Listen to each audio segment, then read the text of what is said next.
पिछली वीडियो में हमने पढ़ा था कि अवतल दर्पण के लिए यू वी और एफ में संबंध। इसमें हम लोग पढ़ेंगे उत्तल दर्पण के लिए उत्तल, उसका जो गोलीय दर्पण के लिए यू वी एफ में संबंध था उसका सेकंड पार्ट है उत्तल दर्पण के लिए यू वी तथा एफ में संबंध।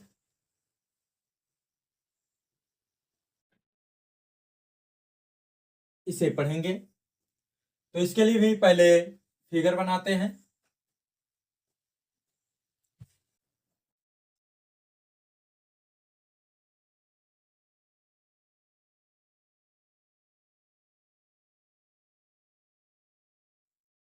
मान लिया M1 M2 एक उत्तल दर्पण है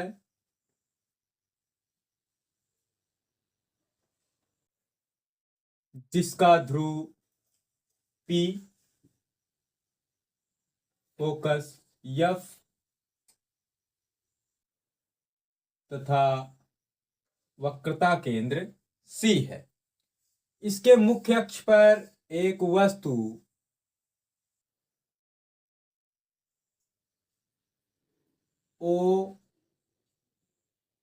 O डैश रखी है। O डैश से चलने वाली एक प्रकाश की किरण मुख्य अक्ष के समांतर दर्पण के A बिंदु पर गिरती है और परावर्तन के बाद ये फोकस से आती हुई प्रतीत होती है।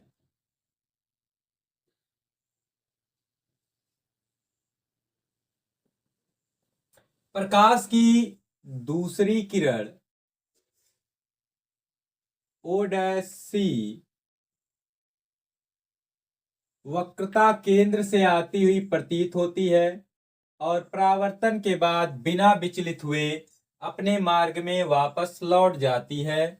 ये दोनों प्रकाश की किरणें यहाँ बिंदु मान लेते हैं I डैश पर मिलती हुई प्रतीत होती हैं और वस्तु O डैश का प्रतिबिंब I डैश, इसे भी डॉट डॉट लाइनों से ही दर्शाएंगे,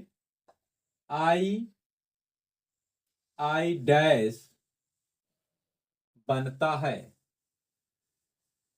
ये डॉट डॉट रहेगा, ये भी लाइन डॉट डॉट है, ये भी डॉट डॉट है। जो प्रकाश की किरण इधर आई है I डैश है। अब यहां पर भी वही सेम चीज, A से यहां इस पर एक लंब खींच लेंगे इस प्रकार से, सेम। चलिए नेम दे दे रहे हैं AN, ये लंब हो गया। तो इसकी भाषा को कैसे लिखेंगे, वही अवतल के जैसा ही। मान लिया M1 M2 एक उत्तल दर्पण है। मान लिया M1 M2 एक उत्तल दर्पण है जिसका ध्रुव P, फोकस F तथा वक्रता केंद्र C है। इसके मुख्य अक्ष पर एक वस्तु O डैश रखी है। O डैश से चलने वाली एक प्रकाश की किरण दर्पण के A बिंदु पर गिरती है और परावर्तन के बाद फोकस से आती हुई प्रतीत होती है। प्रकाश की दूसरी किरण O डैश C वक्रता केंद्र से आती हुई प्रतीत होती है और परावर्तन के बाद बिना विचलित हुए अपने मार्ग में वापस लौट जाती है। ये दोनों प्रकाश की किरणें परावर्तन के बाद I डैश पर मिलती हुई प्रतीत होती हैं और वस्तु O डैश का प्रतिबिंब आई आई डैश बनता है। अब ज्यामिति से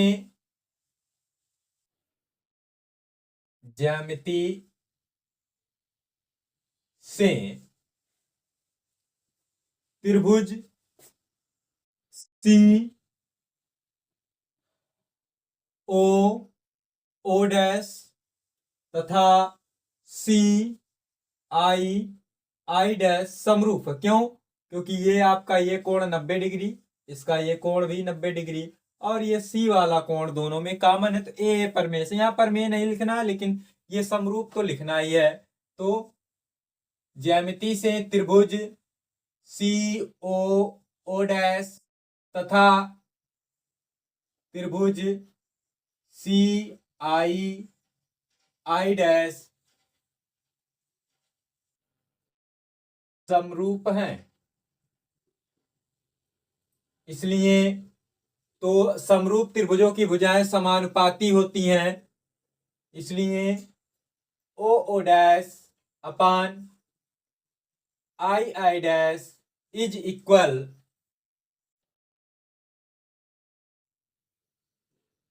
इसका आधार ये पूरा सी ओ अपान आई सी। इक्वेशन फर्स्ट, समीकरण 1। इसी प्रकार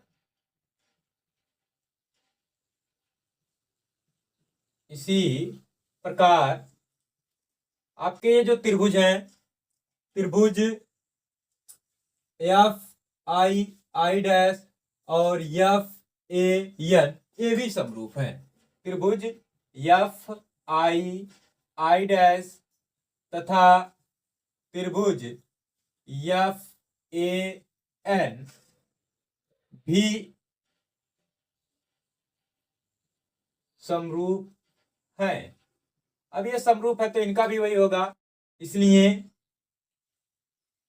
ए N upon I I dash is equal इसका एन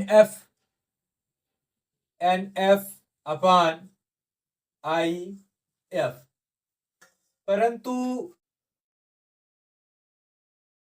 परंतु ये एन जो है, एन ये किरण समांतर गई हुई है तो ये ओ ओ डैश के बराबर है, परंतु N is equal O O dash, इसलिए O O dash upon I I dash is equal N F upon I F. Equation second, समीकरण 2। अब समीकरण 1 तथा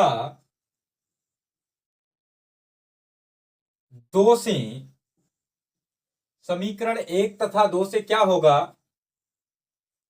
CO upon I C is equal N F upon I F. यदि बिंदु ए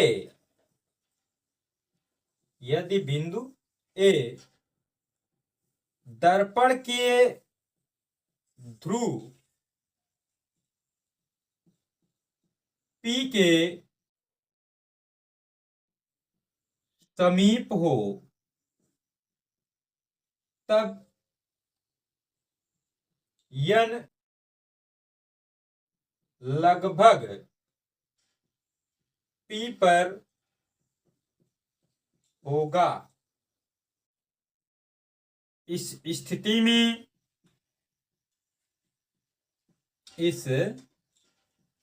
में N F is equal P F लिख सकते हैं। यही चीज अवतल में भी लिखे थे।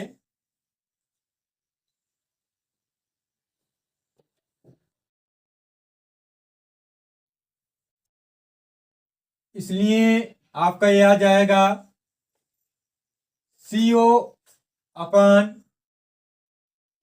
IC इज इक्वल NF के जगह पर आप रखेंगे PF अपॉन IF। अब दूरियों को तोड़ेंगे। CO ये पूरी दूरी है तो CO को लिख सकते हैं PC plus PO, PC plus PO upon IC। IC ये इतनी दूरी है, इसे लिख सकते हैं PC माइनस PI,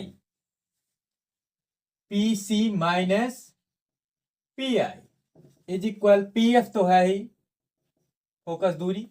अब है IF।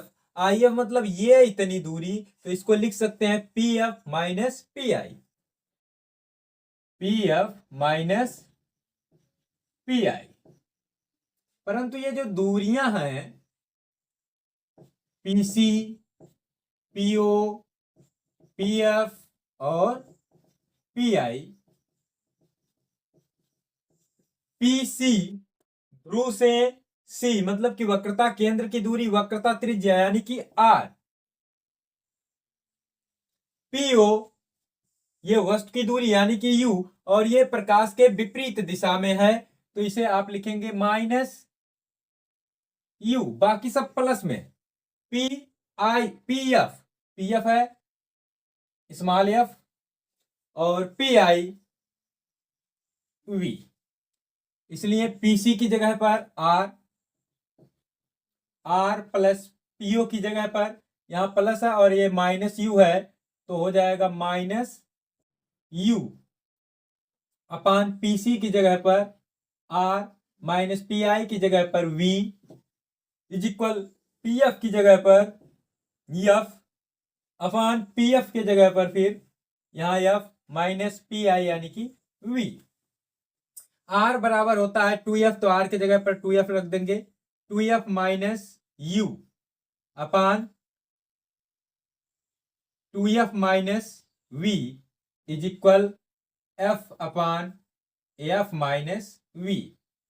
तिरछा गुणा इसमें भी कराना है तो पहले 2F का इसमें गुणा, 2F स्क्वायर माइनस 2VF, अब U का minus UF, minus minus plus हो जाएगा, U का V में गुणा यानी UV इज इक्वल, अब 2F का इधर क्रॉस गुणा करा दीजिए तो होगा 2F स्क्वायर, इसका माइनस VF, 2F स्क्वायर से 2F स्क्वायर कैंसल हो गया। अब इसको पक्षांतर कर ले जाते हैं तो इधर आपका है UV इज इक्वल, उधर आपका है माइनस VF, अब ये उधर जाएगा प्लस 2VF, ये भी जाएगा उधर प्लस UF,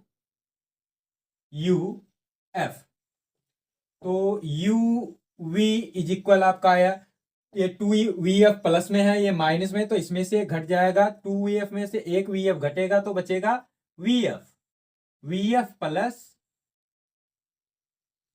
UF। अब दोनों पक्षों में UVF से भाग देने पर, भाग देते हैं तो यहां पर बचेगा आपका, चलिए दर्शा दे रहे हैं, UV अपान UVF बराबर VF अपान UVF प्लस UF अपान UVF। VF से VF कट जाएगा, UV से UV कट जाएगा, U से U और ये F से F कट जाएगा, तो बचा आपका क्या 1 अपान F is equal 1 upon U plus 1 upon V। ये डेरिवेशन आपका कंप्लीट हो गया।